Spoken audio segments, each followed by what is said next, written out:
ಮಾಡಿದ್ರೆ ನಿಮ್ಗೆ ನಿಮ್ಮ ಅಡ್ರೆಸ್ಗೆ ಡೆಲಿವರಿ ಮಾಡ್ತೀವಿ. ಸೊ ಪೇಮೆಂಟ್ ಯಾವ ತರ ಮಾಡ್ಬೇಕು ಅಂದ್ರೆ QR ಕೋಡ್ ಕಳಿಸ್ತೀವಿ. ಆ QR ಕೋಡ್ ಅಲ್ಲಿ ನೀವು ಪೇಮೆಂಟ್ ಮಾಡ್ಬಿಟ್ರೆ ನಿಮ್ಗೆ ಸೈಕಲ್ ನಿಮ್ಮ ಅಡ್ರೆಸ್ಗೆ ಡೆಲಿವರಿ ಆಗುತ್ತೆ. ಸರಿನಾ? Okay sir, thank you sir. Okay, ಸರಿ ಆಯ್ತು, ಥ್ಯಾಂಕ್ ಯು.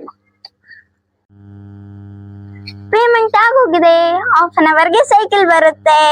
ಏ ಜಾಲಿ.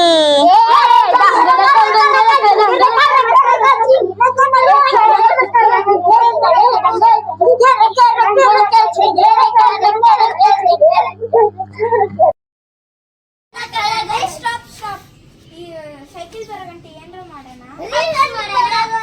ಬನ್ನಿ, ನಾನು ರೀಲ್ಸ್ ಮಾಡ್ತೀನಿ ನೋಡಿ, ಬನ್ನಿ. ಓಕೆ.